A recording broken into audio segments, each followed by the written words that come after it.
Assalamualaikum warahmatullahi wabarakatuh. Izin perkenalkan diri, nama saya Riken Ditasari. Saya mahasiswi Universitas Lampung, Program Studi Pendidikan Ekonomi Angkatan 2023 dengan NPM 2313031019. Di sini saya akan menjelaskan tentang implementasi kurikulum merdeka di SMA Negeri 1 Putih Mataram. Video ini dibuat untuk memenuhi tugas mata kuliah yang diampu oleh Ibu dosen Fani Rahmawati SPD MPD selaku dosen pengampu mata kuliah kurikulum dan pembelajaran ekonomi. Untuk itu langsung saja kita masuk ke penjelasan tentang bagaimana implementasi kurikulum merdeka di SMA Negeri 1 Putih Mataram, Lampung Tengah. Oke, kita masuk ke dalam latar belakang dari laporan hasil observasi yang telah saya lakukan di SMA Negeri 1 Putih Mataram, gitu ya. Nah, kurikulum ini merupakan ruh atau jantungnya pendidikan. Kurikulum sebagai bapak pos yang akan menghantarkan kebijakan pendidikan kepada tujuan pendidikan yang telah direncanakan lewat bagaimana cara untuk mencapai tujuan pendidikan yang telah direncanakan sebelumnya itu. Kurikulum harus disesuaikan dengan perkembangan zaman. Kurikulum harus disesuaikan dengan perkembangan ilmu pengetahuan dan teknologi. Kurikulum tidak bisa dibiarkan untuk terus berada dalam zona nyamannya. Selanjutnya, rumusan masalah. Rumusan masalah yang pertama itu adalah bagaimana sih proses awal penerapan kurikulum merdeka di SMA Negeri 1 Seputih Mataram. Kemudian yang kedua adalah bagaimana sih penerapan kurikulum merdeka itu di SMA Negeri 1 Seputih Mataram. Kemudian yang ketiga, apa saja tantangan bagi seorang guru, kepala sekolah, dan juga siswa saat penerapan kurikulum merdeka ini dilaksanakan. Yang terakhir, apa gitu perbedaan penilaian antara kurikulum merdeka dan juga perbedaan dengan kurikulum 2013. Tujuan penulisan yang pertama adalah untuk mengetahui bagaimana proses awal penerapan kurikulum merdeka di SMA Negeri 1 Putih Mataram. Yang kedua, untuk mengetahui pelaksanaan kurikulum merdeka di SMA Negeri 1 Putih Mataram. Yang ketiga, untuk mengetahui tantangan apa saja yang dihadapi oleh guru, kepala sekolah, dan juga siswa saat kurikulum merdeka diterapkan. Yang keempat atau yang terakhir, yakni untuk mengetahui perbedaan penilaian antara kurikulum merdeka dan juga dengan kurikulum 2013. Selanjutnya kita masuk kepada metodologi penelitian. Observasi ini dilakukan secara langsung pada hari Sabtu 15 Juni 2024 pada pukul 11.30 waktu Indonesia Barat sampai dengan 13.30 waktu Indonesia Barat. Jadi kurang lebih wawancara dilakukan selama 1 jam kurang lebih begitu. Nah, untuk narasumbernya sendiri itu adalah Ibu Maidatul Jannah SPD selaku guru mata pelajaran PPKN di SMA Negeri 1 Putih Mataram. Sumber data itu berasal dari wawancara dengan Ibu Maidatul Jannah dan juga mengunjungi website resmi SMA Negeri 1 Putih Mataram. Selanjutnya kita masuk ke dalam pembahasan mengenai kurikulum merdeka dan juga kurikulum. Lantas, apa sih kurikulum itu? Kurikulum merupakan sebuah rencana yang disusun untuk melancarkan proses belajar mengajar di bawah bimbingan dan tanggung jawab lembaga pendidikan. Sedangkan kurikulum merdeka adalah kurikulum dengan pembelajaran intrakurikuler yang beragam, di mana konten akan lebih dioptimalkan agar peserta didik memiliki cukup waktu untuk mendalami konsep dan menguatkan kompetensi. Jadi kurikulum merdeka ini itu dikeluarkan atau mulai ada gitu ya sejak pandemi COVID-19 melanda Indonesia pada tahun 2020 lalu gitu. Menteri Pendidikan Kebudayaan Riset dan Teknologi atau Kemendikbudristek itu menganggap bahwa kurikulum merdeka ini merupakan kurikulum yang cocok pada saat itu karena pada saat pandemi COVID-19 itu kan semua pembelajaran itu dilaksanakan secara daring gitu kan, secara online. Dan menurut Kementerian Kebudayaan, Riset, dan Teknologi, yaitu kurikulum Merdeka ini merupakan kurikulum yang cocok dalam menjadi fasilitas dalam pembelajaran pada masa itu gitu. Nah, kurikulum Merdeka ini merupakan kurikulum pilihan yang dapat diterapkan satuan pendidikan mulai tahun ajaran 2022-2023. Jadi, kurikulum Merdeka ini tuh diterapkan secara bertahap. Awal mulanya itu kurikulum Merdeka ini diterapkan kepada sekolah-sekolah yang menjadi sekolah-sekolah yang sudah menjadi sekolah penggerak gitu. Yang rencananya nanti setelah sekolah penggerak di keseluruhan satuan pendidikan itu akan menerapkan kurikulum Merdeka ini begitu. Nah, di dalam kurikulum Merdeka ini terdapat beberapa proyek yang temanya sudah ditetapkan pemerintah dan proyeknya itu mengacu pada proyek penguatan profil pelajar Pancasila atau yang singkatannya itu adalah P5 kayak gitu. Selanjutnya kita masuk ke pembahasan pertama ya, terkait rumusan masalah tadi. Gimana sih proses awal penerapan kurikulum Merdeka di SMA Negeri 1 Putih Mataram gitu kan. Nah, kita masuk nih. Jadi proses awal penerapan kurikulum Merdeka di SMA Negeri 1 Putih Mataram itu, jadi kan di slide sebelumnya sudah disebutkan bahwa kurikulum Merdeka itu mulai diterapkan di tahun ajaran 2022-2023 begitu. Sedangkan di SMA Negeri 1 Putih Mataram ini kurikulum Merdeka itu sudah mulai diterapkan di tahun 2023-2024. Dengan kelas 10 dan 11 itu sudah menerapkan kurikulum Merdeka. Sedangkan kelas 12 itu masih menggunakan kurikulum 2013 begitu. Hal ini itu menunjukkan bahwa SMA Negeri 1 Putih Mataram itu sudah mengikuti perkembangan dalam dunia pendidikan begitu. Selanjutnya proses awal atau langkah pertama itu dari pihak sekolah itu mengadakan rapat oleh seluruh tenaga kependidikan yang kelak akan terlibat dalam kurikulum Merdeka ini begitu ya.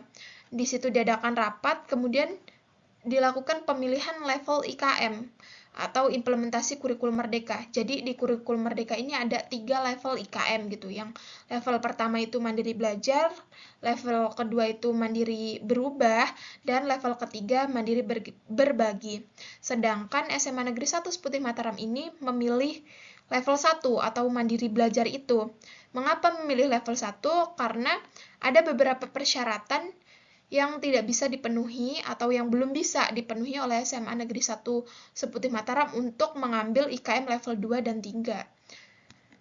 Yang pertama, syarat yang tidak bisa dipenuhi adalah karena SMA Negeri 1 Seputih Mataram itu belum menjadi sekolah penggerak.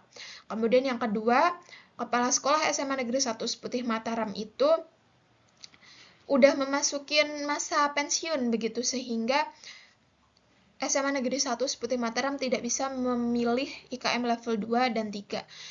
Hal ini atau data-data ini saya dapatkan ketika saya melakukan wawancara kepada salah satu guru SMA Negeri 1 Seputih Mataram, yakni Ibu Maida begitu.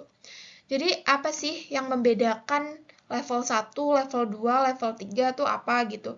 Apa yang membedakan mandiri belajar dengan mandiri berubah dan juga berbagi itu apa gitu. Jadi kalau mandiri belajar itu salah satu perbedaannya ya dengan mandiri berubah dan juga mandiri berbagi itu adalah di letak pembiayaannya. Jadi kalau mandiri berubah dan juga mandiri berbagi itu pembiayaannya itu dibantu oleh pemerintah beberapanya gitu. Kayak sebagiannya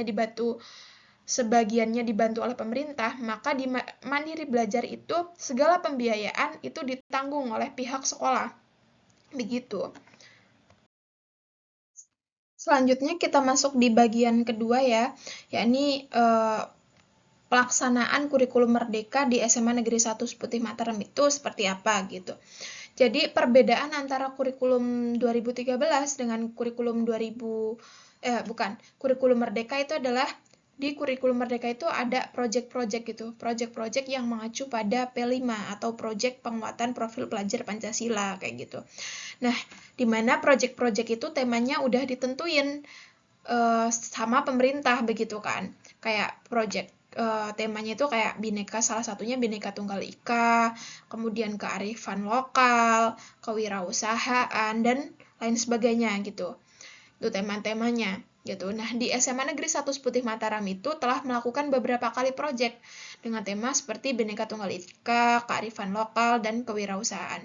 Berdasarkan wawancara yang saya lakukan, pada saat pelaksanaan proyek Bhinneka Tunggal Ika itu, jadi di SMA Negeri 1 Putih Mataram itu, proyek ini dilakukan di bulan 9, sedangkan bulan 7 dan bulan 8, bulan ke-7 dan bulan ke-8, itu mereka fokus pada pemberian materi. Di bulan 9-nya itu proyek. Nah, begitu. Pada pelaksanaan proyek yang bertemakan Bhinneka Tunggal Ika pada saat itu, SMA Negeri 1 Putih Mataram itu bersamaan dengan peringatan 17 Agustus gitu. Nah, jadi siswa saat itu selama 4 hari ya, oleh guru diberikan materi tentang kebinekaan, kayak tariannya, budayanya, dan lain sebagainya, kayak gitu. Terus nanti dari masing-masing kelas itu diberikan kebebasan untuk memilih temanya masing-masing. Maksudnya kayak misal dari kelas 10-1 itu memilih tema budaya Lampung, misalnya seperti itu. Nah, itu nanti mereka akan diberikan waktu 2 minggu untuk latihan. Di hari puncaknya, mereka akan melakukan unjuk proyek di lapangan utama SMA Negeri 1 Putih Mataram. Begitu. Nah, untuk proyek kearifan lokal, kemarin seperti yang disebutkan oleh Ibu Maida itu, SMA Negeri 1 Putih Mataram itu membuat taplak meja yang bermotif khas Lampung, begitu. Nah, itu didampingi oleh tutor yang sudah ahli di bidangnya, kayak gitu. Jadi adik-adik itu diajarkan, ditemani oleh tutor yang sudah ahli di bidangnya, begitu. Kemudian dalam proyek kewirausahaan itu kemarin disebutkan bahwa pihak SMA Negeri 1 Putih Mataram atau pihak sekolah itu memberikan bantuan modal gitu. Bantuan modal sebesar 500.000. Nah, bantuan modal sebesar 500.000 itu diserahkan kepada masing-masing kelas. Kemudian masing-masing kelas itu dengan kreatif mengolahnya untuk melakukan proses wirausaha gitu. Mereka akan menjualkan barang, entah itu produk makanan atau produk lain sebagainya. Nah, ketika mendapatkan sebuah keuntungan, keuntungan itu akan dibagi kepada anggota kelasnya. Namun modal yang sebesar 500.000 itu harus dikembalikan ke pihak sekolah, begitu. Selanjutnya, dalam SMA Negeri 1 Putih Mataram ini juga sudah menerapkan P5 tadi. Jadi proyek-proyeknya itu udah mengacu pada P5 semua gitu. Jadi sebelum dilakukan proyek, mereka akan diberikan ceramah atau berdoa terlebih dahulu gitu ya, sebelum melaksanakan proyek, sehingga berkesinambungan gitu, atau proyek-proyek yang mereka lakukan itu sudah mengacu pada P5 begitu. Nah, dalam penerapan kurikulum merdeka di SMA Negeri 1 Putih Mataram ini sudah tidak ada penjurusan, kayak penjurusan IPA, IPS, begitu sudah tidak ada. Namun di kelas 11 nanti, jadi kelas 10 yang menginjak kelas yang akan naik ke kelas 11 itu nanti akan diberikan pilihan-pilihan gitu. Jadi ada 4 pilihan gitu ya di dalam di SMA Negeri 1 Putih Mataram gitu. Nah, di masing-masing pilihan, kayak misalnya pilihan pertama itu di dalamnya ada 4 mata pelajaran.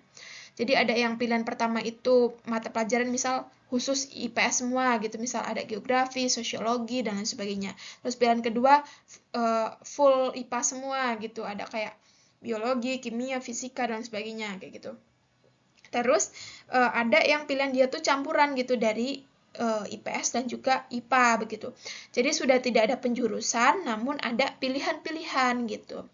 Nah, untuk materi yang diajarkan itu berbeda dengan kurikulum 13 di kurikulum Merdeka ini. Kalau kurikulum 13 dulu kan kayak semisal di bab 1 nih, di bab 1 kelas 10 gitu mempelajari tentang Pancasila. Nanti di kelas 11-nya itu di bab 1-nya mempelajari tentang hak asasi manusia, misal seperti itu. Namun di kurikulum Merdeka ini bukan lagi seperti itu. Misal di bab 1 kelas 10 itu bab 1-nya itu temanya Pancasila gitu. Nah, di kelas 11 itu nanti bab 1-nya tetap Pancasila, namun bukan mengulas materi yang sebelumnya, tapi melanjutkan materinya begitu. Jadi sistematis gitu, kayak berkesinambungan kayak gitu. Baik, kita masuk ke tahap yang ketiga tentang tantangan apa yang dihadapin oleh guru, juga kepala sekolah, juga siswa dalam penerapan kurikulum merdeka di SMA Negeri 1 Putih Mataram begitu.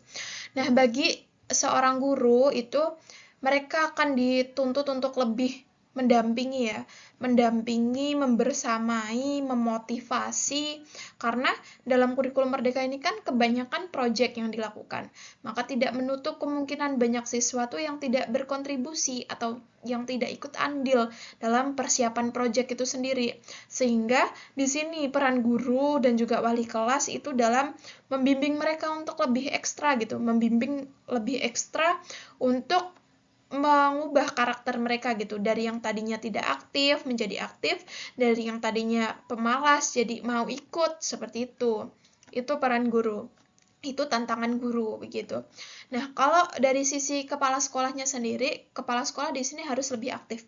Jadi mereka juga harus lebih memberikan apresiasi kepada setiap proyek yang yang diunjukkan gitu oleh masing-masing kelas begitu. Di sini kepala sekolah tidak boleh pilih kasih begitu. Pokoknya harus merata begitu. Nah, untuk siswa sendiri, siswa itu tantangannya di sini mereka akan dituntut untuk lebih kreatif, inovatif, apalagi berpikir kritis juga di sini diperlukan gitu. Kerjasama, gotong royong itu sangat diperlukan karena di project ini itu yang digunakan itu tim gitu loh. Tim, jadi dibutuhkan kerjasama, dibutuhkan gotong royong. Apabila ada perbedaan pendapat di antara tiap orang, itu hal yang wajar karena Indonesia merupakan negara kebinekaan gitu, negara yang berbeda-beda. Namun cara mereka menyatukan perbedaan-perbedaan itu diperlukan gitu. Maka muncul di sini dalam diri mereka tantangan untuk berpikir kritis untuk menyatukan perbedaan-perbedaan pemikiran itu tadi, begitu. Baik, kita masuk di tahap terakhir mengenai perbedaan penilaian antara kurikulum 2013 dengan kurikulum Merdeka. Jadi kalau di kurikulum 2013 itu kita biasa lihat gitu ya, di rapor kalau kita pembagian rapot gitu ya, waktu SMA gitu kan, itu kolomnya pasti cuma kayak pengetahuan, nilai, dan sikap. Namun di kurikulum Merdeka ini terdapat penilaian project. Nanti di rapornya itu di bagian belakangnya itu ada lampiran tentang penilaian project begitu. Di situ tersedia kolom-kolom mulai berkembang, sedang berkembang, berkembang sesuai harapan, dan juga sangat berkembang gitu. Apabila siswa itu masih ada pada tahap berkembang dan juga sedang berkembang, mulai berkembang dan sedang berkembang, siswa itu tidak akan naik kelas gitu. Siswa itu tidak akan lulus begitu. Jadi minimal mereka itu berada dalam tahap berkembang sesuai harapan gitu. Mereka masih mau gitu untuk melakukan program-program yang ada dalam kurikulum Merdeka gitu, sesuai harapannya gitu. Tapi ada juga nih siswa yang dia tuh sudah aktif, kreatif, itu mereka akan ada pada tahap sangat berkembang begitu. Itu perbedaan penilaian antara kurikulum Merdeka dan juga kurikulum 2013. Nah, untuk evaluasinya sendiri itu masih sama, mereka menggunakan 2013 dan kurikulum Merdeka itu masih sama, menggunakan sumatif dan juga formatif begitu. Baik, nah ini slide selanjutnya ini ada dokumentasi ya. Nah, di foto pertama ini itu yang pakai baju biru sama ungu ini. Nah, ini dokumentasi pada saat saya melakukan wawancara di hari Sabtu tanggal 15 Juni 2024 lalu. Itu bersama Ibu Maidatul Jannah SPD selaku guru mata pelajaran PPKN di SMA Negeri 1 Putih Mataram. Terus di slide kedua ini ada dokumentasi di mana adik-adik atau siswa-siswi SMA Negeri 1 Putih Mataram ini sedang melakukan proyeknya gitu. Kebinekaan ya ini sepertinya karena di sini mereka membawakan budaya Betawi begitu. Kemudian di foto yang ketiga atau foto yang terakhir ini itu siswa-siswi ini melakukan unjuk karya dengan tema kearifan lokal gitu. Ini mereka melakukan tari sigah pengunten begitu. Masya Allah, kreatif sekali ya siswa-siswi SMA Negeri 1 Putih Mataram ini. Baik, kita sudah sampai di akhir slide gitu ya. Saya Riken Ditasari, saya mengucapkan banyak terima kasih kepada yang sudah mendengarkan video yang telah saya buat ini. Saya mengucapkan banyak terima kasih kepada pihak-pihak yang sudah membantu saya juga dalam pembuatan video ini dan juga pembuatan laporan hasil observasi. Itu saja mungkin dari saya. Apabila ada kurang lebihnya, saya mohon maaf. Saya akhiri. Wassalamualaikum warahmatullahi wabarakatuh.